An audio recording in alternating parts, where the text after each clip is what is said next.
أعوذ بالله من الشيطان الرجيم بسم الله الرحمن الرحيم. പ്രിയപ്പെട്ട കുട്ടികളെ, കഴിഞ്ഞ ക്ലാസ്സിൽ ആ എന്ന അക്ഷരം പഠിച്ചു, അബുൻ പഠിച്ചു. ഈ പാഠത്തിൽ ഉ എന്നത് എങ്ങനെയാണെന്ന് നമുക്ക് നോക്കാം.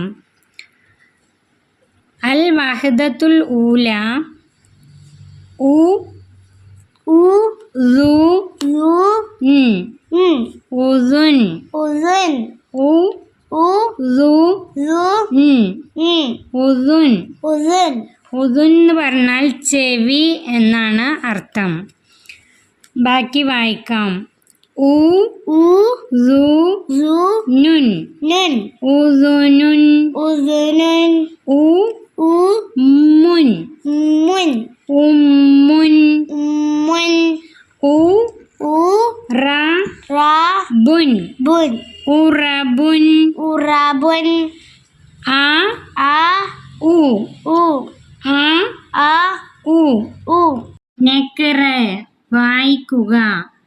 ആ ആ അബുൻ അബുൻ ഉ ഉ ഉമ്മുൻ ഉമ്മുൻ നലൗ മുറബ്ബൻ അല ഉ ഉ എന്നത് വട്ടം വരക്കുക. ഉമ്മുൻ ഉമ്മുൻ ഉറബുൻ ഉറബുൻ അബുൻ അബുൻ ഉസ്റുൻ ഉസ്റുൻ. അടുത്തത് നഉദ്ദു ഉ ഉ ഉ ഉ ഉ ആ ആ ഉ ഉ. അടുത്തത് ഹംസ് ഹംസ് എന്നതിന് ചിത്രത്തിന് കളർ കൊടുക്കുക.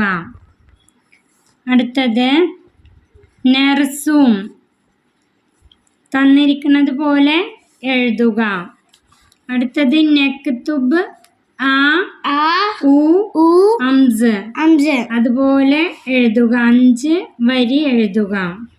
അടുത്തത് നക്തഷിഫു ഉ മിനൽ ഖുർആൻ ഉ എന്നത് ഖുർആന്റെ ഈ ഒരു ആയത്തിൽ നിന്ന് തിരഞ്ഞെടുത്ത് കണ്ടുപിടിക്കുക.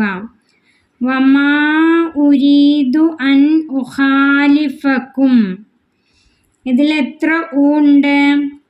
2.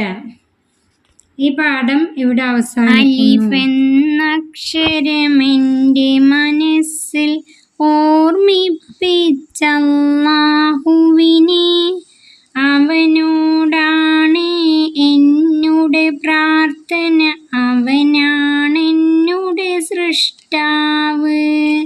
അലിഫ് എന്ന അക്ഷരമെൻ്റെ മനസ്സിൽ ഓർമ്മിപ്പിച്ചല്ലാഹുവിനെ, അവനോടാണ് എന്നുടെ പ്രാർത്ഥന, അവനാണ്